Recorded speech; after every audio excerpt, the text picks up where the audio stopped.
So let's work on section 5.7. Now, before we get started on 5.7, there's a little something I want to point out, kind of an inside joke that I've been playing all semester long, and that is my S here for section. And if you look at it really carefully, it doesn't really look much like an S. In fact, I don't think you have to look at it very carefully at all. In fact, what it is, it's an integral symbol. And the integral symbol is something you use in calculus, which was discovered by Newton. But it's ironic that even though we use Newton's calculus, it was Leibniz, his notation that survived, yet somehow or another, that integral symbol looks like it's on Newton's home, which I don't get, but it's kind of funny. In any case, back to section 5.7. We're going to discuss the cross product. Now, before we get there, we're going to have to work on a few things. We're going to start out with a 2x2 determinant, and that's going to help us calculate 3x3 determinants, and that's going to help us calculate cross products. So a 2x2 determinant looks like this. If you have a little square of numbers, A, B, C, and D, and the product going down, A times D, minus the product going up, which is C times B, but I don't know, for whatever reason, we always write it in alphabetical order, B times C. That's your 2x2 determinant.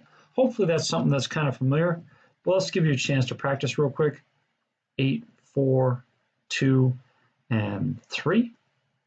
So the determinant here would be the product going down, so it's going to be 8 times 3 minus a product going up, 2 times 4. So 24 minus 8 is 16. And that would be your 2x2 determinant. Now, why is that important? Well, that's important because we need to calculate a 3x3 determinant, and that's going to become a little bit more challenging. So let's take a look at, say, 4, 8, negative 3, and then 5, 6, 1, 2, 9, and 7. There we go. So that's a 3x3 determinant. Now you're going to get the really bare minimum treatment of how to calculate 3x3 determinants. What we're going to do is we're going to go across the top row. And I'm going to start with that number 4. And that number 4 is going to multiply the determinant that we would get if I crossed out this column and this row. So that would leave me with 6, 1, 9, and 7. So let's put that in there. 6, 1, 9, 7. And then we're going to move over to the next one. The next term here is an 8. A fancy term for this that we're using to evaluate our determinant is called cofactor expansion, but it's not something you really need to know. You do need to know this process. It's not something we're going to be able to just get away with doing on our calculator because your calculator won't do this.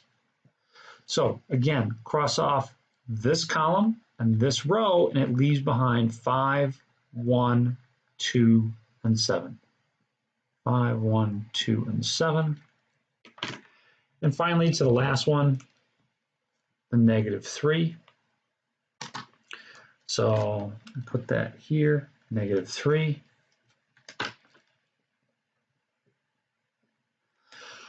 Times, well, again, you should be getting used to this, I hope. We're going to cross off this column and this row, and that leaves behind 5, 6, 2, and 9, like that. Now, there's one thing that I haven't told you yet, and that's how do we combine these? Well, it follows this pattern, plus, minus, plus. So that gets a plus, that gets a minus, and that gets a plus. The rest of it is just some calculation. So out front here, I've got the 4 times 42 minus 9, and then minus 8. So that minus gives me a minus 8 times 35 minus 2. And then plus negative 3, well, let's just call that negative 3. Times, well, this determinant is going to be 45 minus 12. Okay, so let's see what we can come up with from there. So it's going to be 4 times 33 minus 8 times 33 again, minus 3 times 33. Well, that's kind of funny.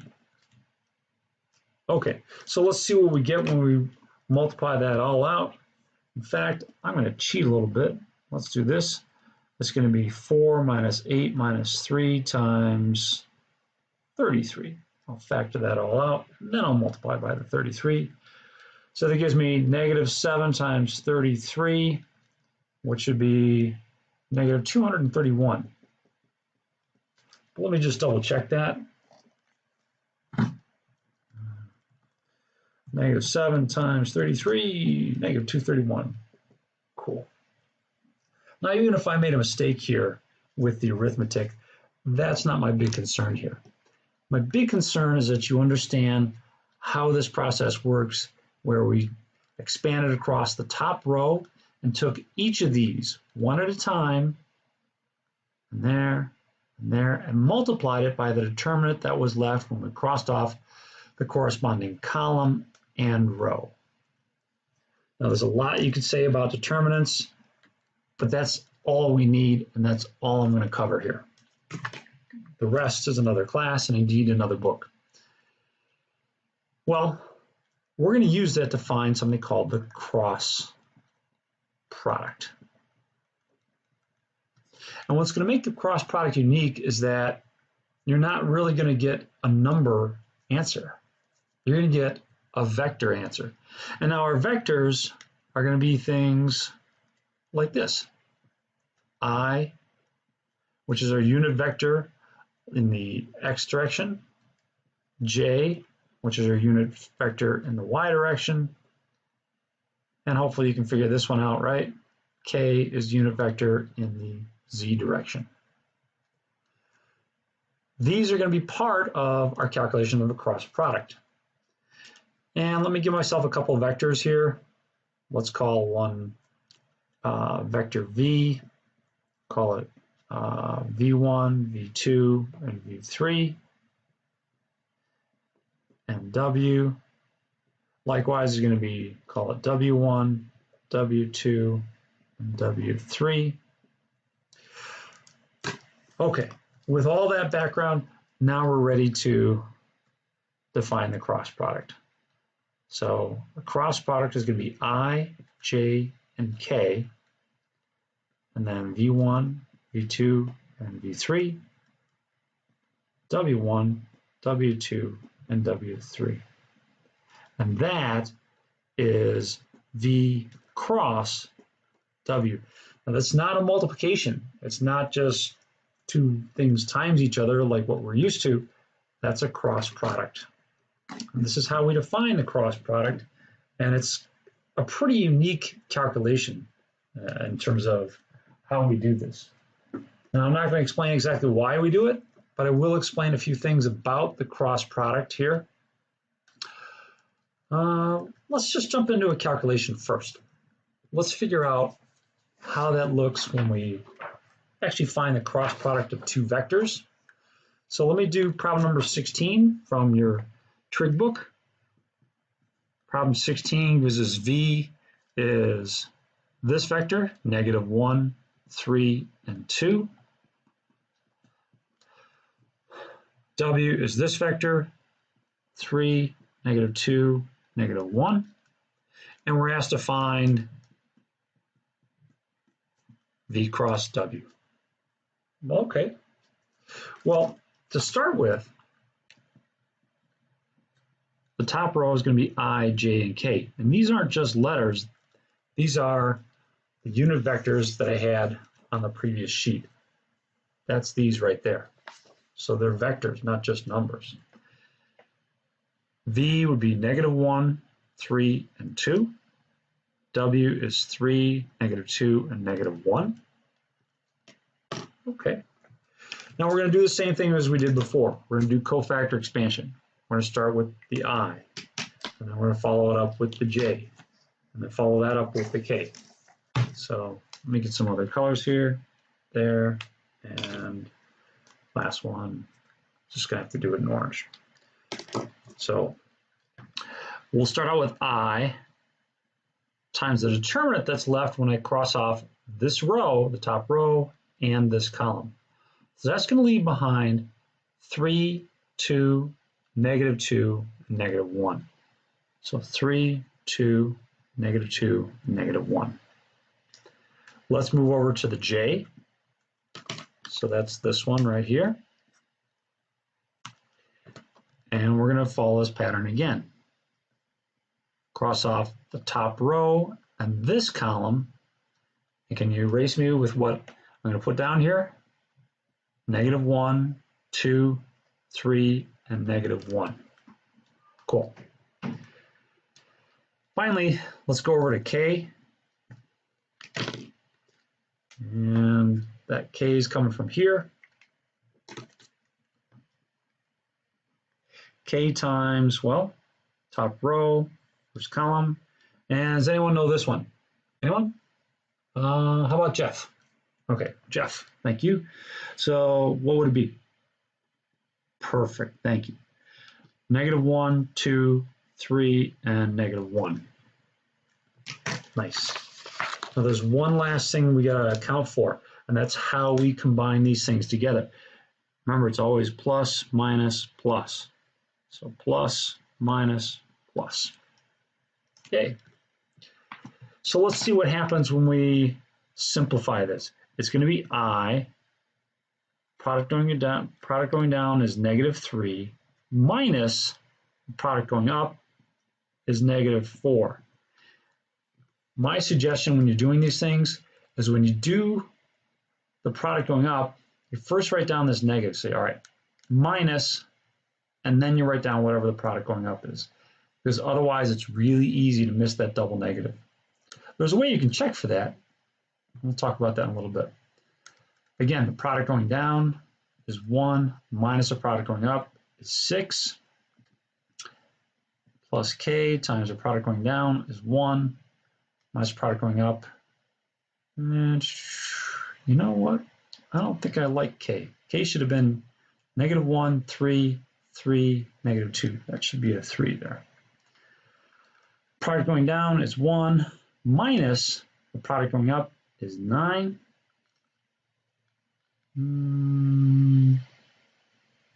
Oh man. Last try. Product going down is 2 minus 9. There we go. I'm liking that one better. So this is going to give me I times 1 minus J times -5. So let's call that minus J times -5 plus K times -7. When it's all said and done, I'll just write it as I plus 5J minus 7K. You could also write that in a different notation with angle brackets. You could write it as 1, 5, -7. So, wow, kind of a long-winded calculation, but we got there, and I hope that you followed along. But to help you kind of follow along, I'm going to do a couple more examples like this. Let's do one more example like this. In fact, we'll use the same vectors, but this time we'll turn them around. Instead of doing V cross W, how about if we do W cross V? Is that going to make any difference? Let's find out. I mean, usually multiplication is commutative, right? It doesn't matter what order we multiply things in. So let's do W cross V. So we'll start out as before with I, J, and K up top. And then W was 3, -2, -1. V was -1, 3, and 2. Now I'm going to go a little bit faster here on this one than I did with the last one. I'm trying not to go too fast. And here. So like all these determinants, you're going to expand across the top row. It's going to be I times -2, -1, 3, and 2. And let's not forget our plus minus plus. So it's going to be a minus j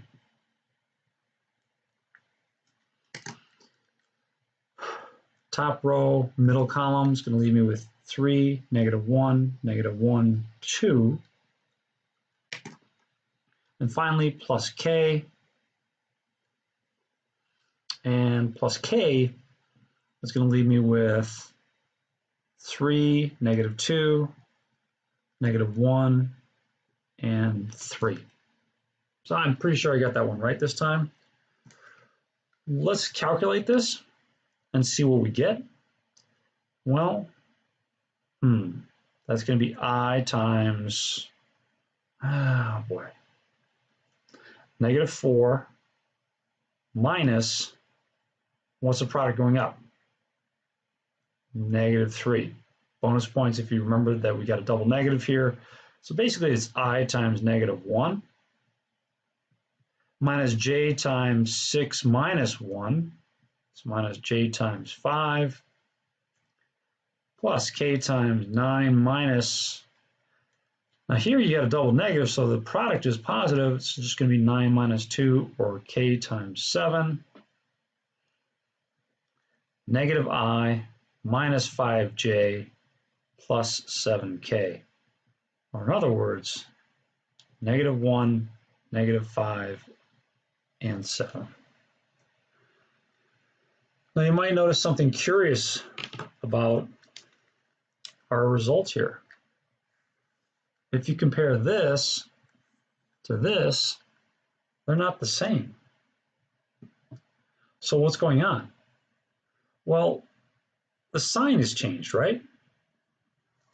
And basically you just multiply this by, -1, and you get this.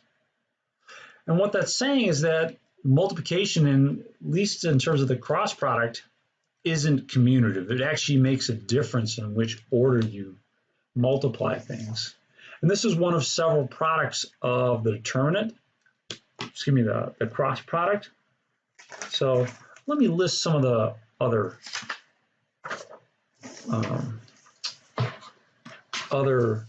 properties of the cross product. So we've seen the first one.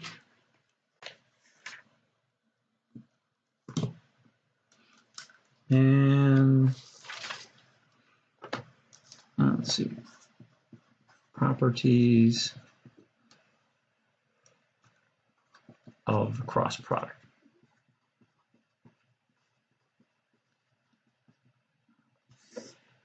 Okay, so the first one is this. U cross V equals the negative of V cross U. That should be a U. My bad. Let's see, do I have any S? Good. I do have some white out. All right. Or Photoshop, as I affectionately refer to it as. What else? If you take a vector and cross it with itself, U cross U would equal 0, the 0 vector. Now that's not just the number 0, that's this, 0, 0, 0, or equivalently 0i plus 0j plus 0k. Be careful, it's not just the number 0. What else? If you have a constant, that is, if you have some number like alpha or c or whatever constant, and c times u cross v, you can move that constant in several places. So you could say that that's alpha times u cross v, or you could say it's u cross with alpha times v. Doesn't matter where you put that constant. You just multiply it once, though. You don't distribute to both of these things. And finally, there's a couple more here, but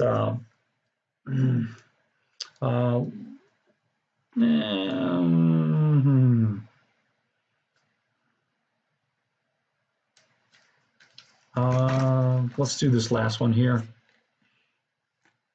u cross v plus w. This is kind of like the distributive law for this. It's not something that we're going to run across too much, at least for our purposes.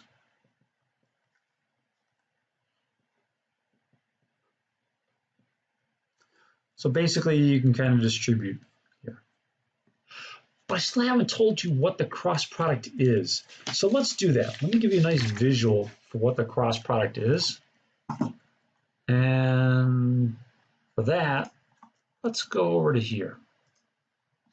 So we're going to look at two vectors, u and v. And u and v, are vectors that cross each other, that touch each other somehow.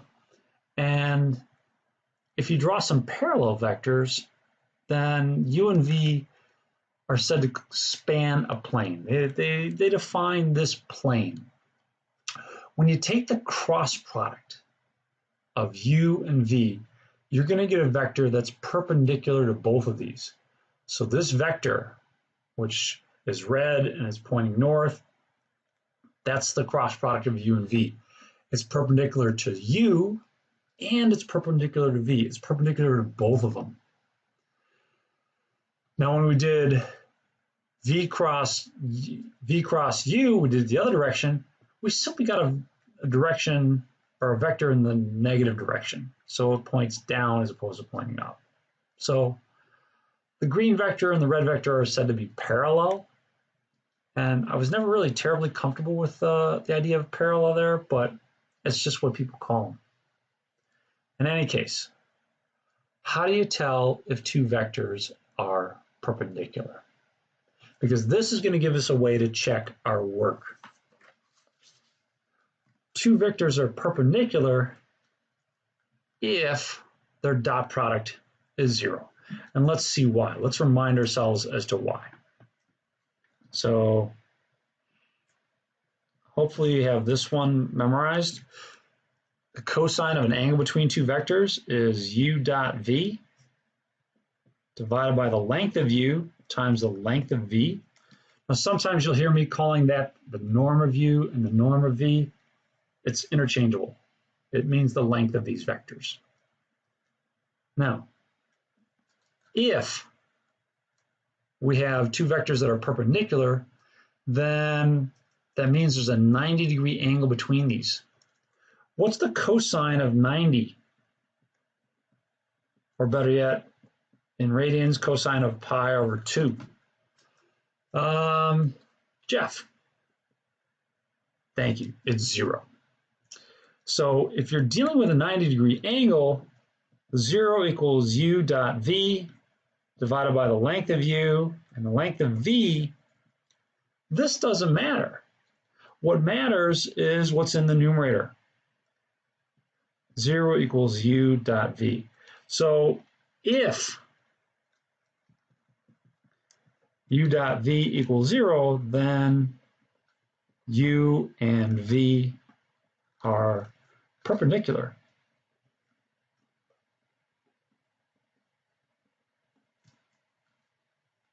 Okay, so let's check that with our first two calculations.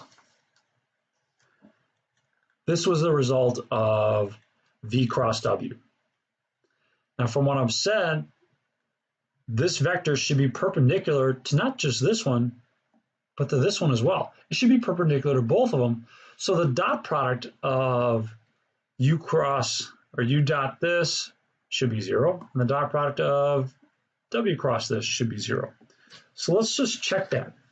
So check number 16. This is a good way for you to check your results with your cross products as well. So -1, 3, and 2. Dot product, not the cross product, dot product with 1, 5, and -7. So there, and I need one more here. There we go. So it's going to be -1 times 1 plus 3 times 5 plus 2 times negative 7. So it's negative 1 plus 15 minus 14, and bingo, 0. Cool. So it worked out with the first one. Our answer, dotted with V, gave us 0. But how about with W? Let's try it again with W. So W was 3, negative 2, negative 1. And we'll dot that with 1, 5, negative 7.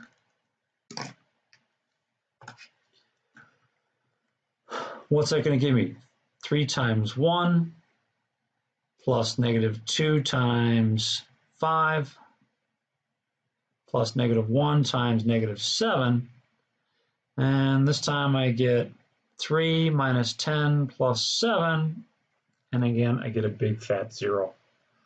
So what it's saying is what I told you just a moment ago, and that is when you do the cross product with a vector, you're going to get, when you do the cross product with two vectors, you're going to get another vector that's perpendicular to both of them. And we just showed that our vectors are all perpendicular. That is, our resultant vector from the cross product with each of our other vectors. So, nice, nice. That was easy. Perfect. Okay, let's keep going. Let's keep going with, let's see what we got here. Oh, a math meme. Yes, let's go with a math meme. So hopefully you remember Pythagoras. What do you remember Pythagoras for? Yeah, that's right. A squared plus B squared equals something else. And then there's also Isaac Newton. No, not Isaac Newton. How about Albert Einstein? What was his famous equation? E equals m, oh yeah, c squared. Cool. All right, I kind of like that one. Little something funny. Both arguing over c squared. All right, fine. Back to the math. Let's go here.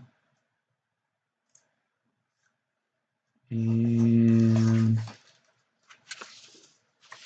3. Let's do some more work with the cross product. Before I do that, let's do a little bit of work with that formula that I've used a couple times here. And eventually I'm going to get to a new formula that you're going to have to use in your homework. So pay attention. This is problem number 54. V equals 2, 3, negative 1. And W equals negative 2, negative 4, negative 3. Let's find the angle between these two vectors. So that's going to be another use of this formula. Cosine of theta equals u dot v over the length of u times the length of v. All right, we got, v and w here instead of u and v, but it'll still work out for us pretty good. Let's start out with the dot product. U dot v, or in our case, v dot w is going to be 2 times negative 2 plus 3 times negative 4 plus negative 1 times negative 3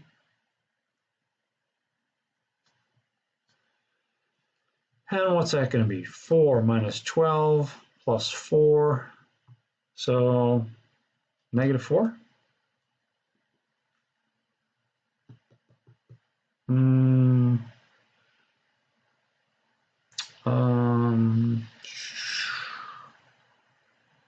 Something looks wrong. Negative 4. That should be negative 4.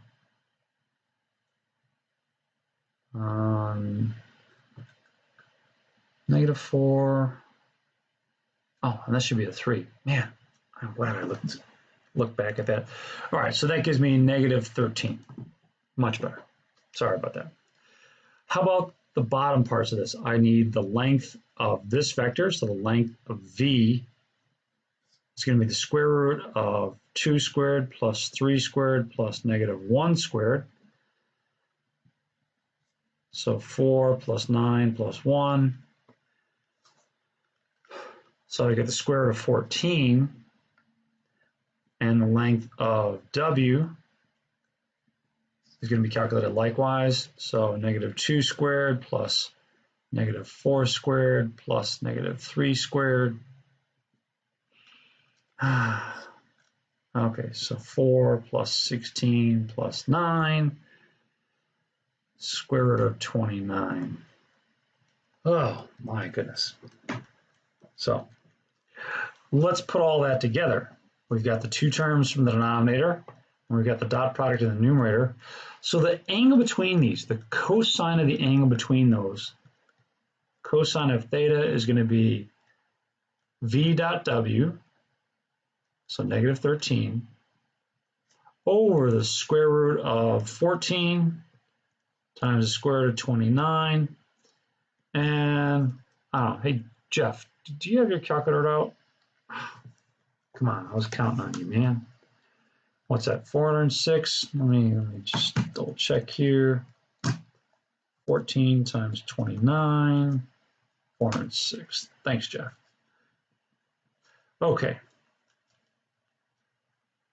All of this comes down to this right here.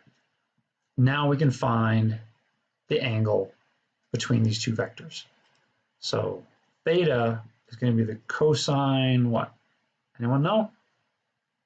Cosine inverse of negative 13 over the square root of 406.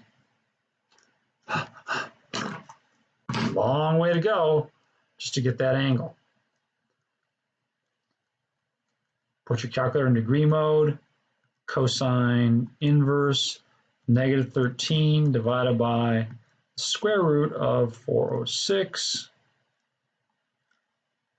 Right arrow once to get past the root, and then right parenthesis. Bam. 131.179. Call it about 1.8. So approximately 130.18 degrees. So that's the angle between those two things. Now, that's the old-fashioned way. That's not new to this section. What is new to this section is this. And let me write it down in nice big bold red letters. So, new.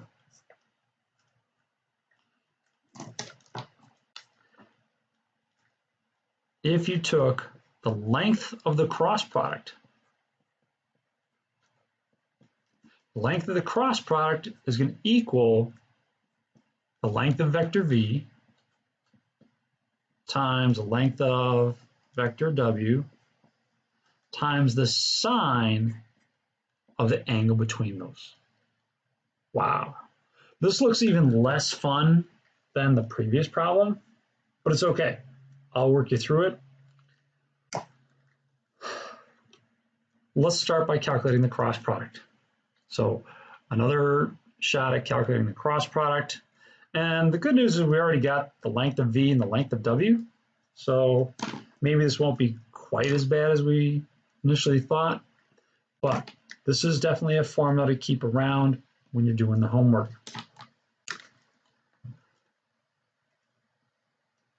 So v cross w, I, j, and k, 2, 3, negative 1, negative 2, negative 4, negative 3.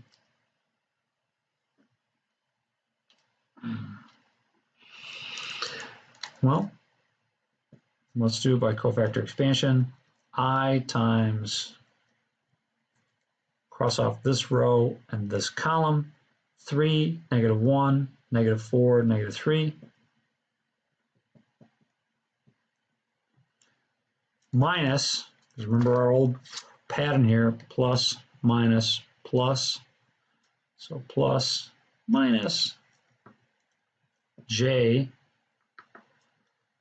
cross off the top row and the middle column, Can you write down on your paper what I'm going to write next?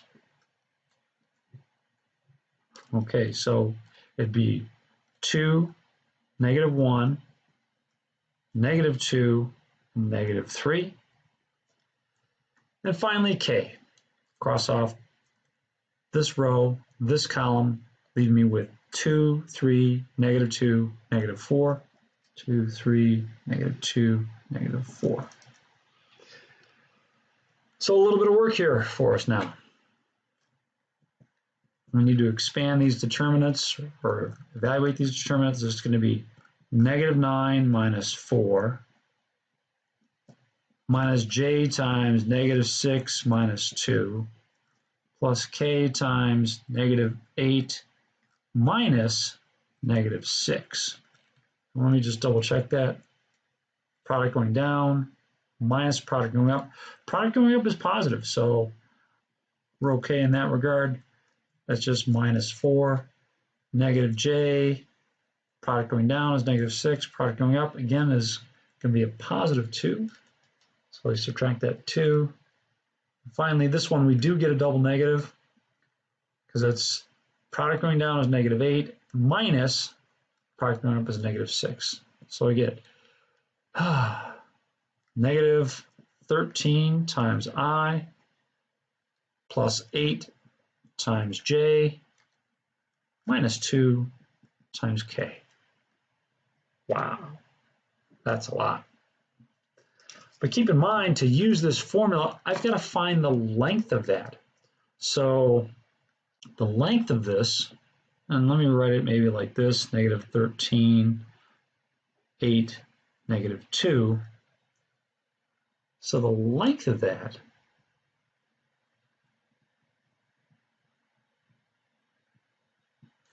would look like this. It'd be the square root of -13 squared plus 8 squared plus 2 squared. So what's that going to be? Jeff, come on, you're supposed to be ahead of me on this one. All right, so that's 169 plus 64 plus 4 again, 237. Wow. Not exactly a nice round number. 37, like that. That's okay. That does give us everything we need in this formula.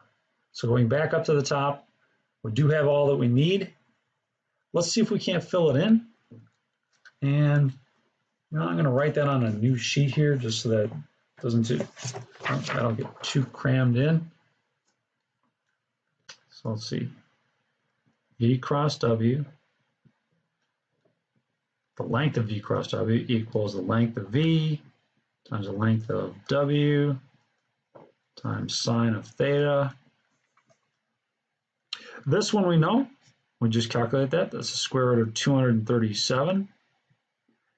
The length of V was the square root of 14. And the square root of 29 times sine of theta. So let's put those together. That'd be the square root of 406. Is that what we had earlier? 406 times sine of theta. And finally, divide both sides by square root of 406.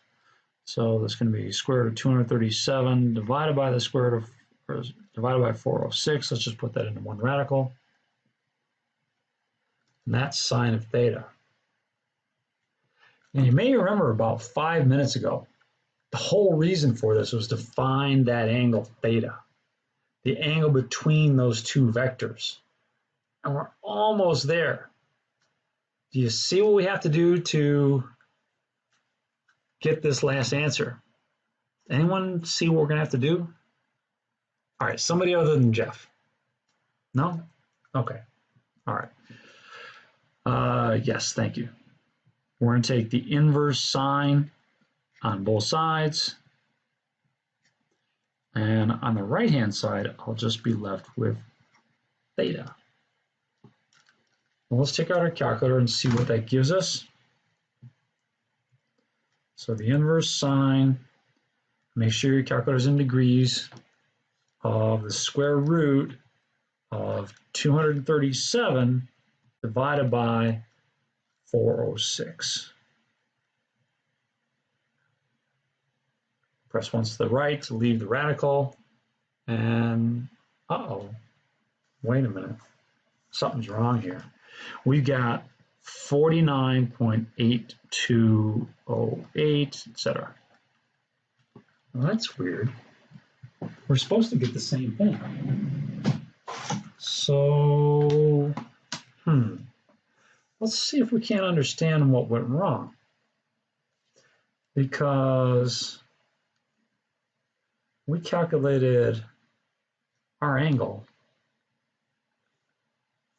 So call this vector V and this vector W.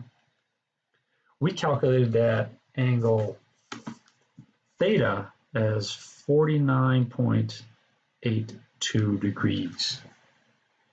But earlier, we calculated this as 130.18 degrees. So what's going on here? Well, let's see if we can't think about it another way. And really, I don't mean to spoil the fun here, but there's nothing going wrong. I just got to remind you of something.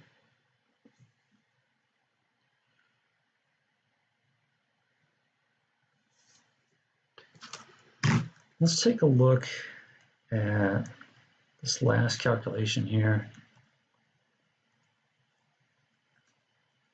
So square root of 237 over 406 gives me about 0.76. So let's call it about here. Now, when you're looking for the inverse sine of something, you're going to try and find the angle whose sine is this, about 0.76. Now, the sine is the y-coordinate on the unit circle. And when you do the inverse sine, it's only going to give you one of these angles. It's going to give you this angle, 49.82. But guess what? There's another angle over here, which is also 49.82 when measured from the negative x-axis. But can you see what's going to happen? If you measured it this way, it'd be 180 minus 49.82. And guess what? That's 130.18 degrees. And that is just a different interpretation of this angle, the angle between these two. Take your pick. Both of them are right. It's just that with the formula that we used for the first part of problem 54, we used the inverse cosine and it gave us this directly. And the other one gave us a related one. I don't think either one is wrong. But keep in mind this formula as you do your homework. There's going to be a problem that's going to give you like 3 of these things. And all you have to do is find the other one. In fact, I think it gives you like this, this, and this. So you plug that in, and then you get the length of U cross V. Oops. Let's try that again. It's going to be a problem that gives you this, this, and this, or at least the angle. You find these, and then you get the length of V cross W. So keep an eye out for that one. And that should be it. If you have some questions, please try and catch me with them, but I'm hoping you're in good shape.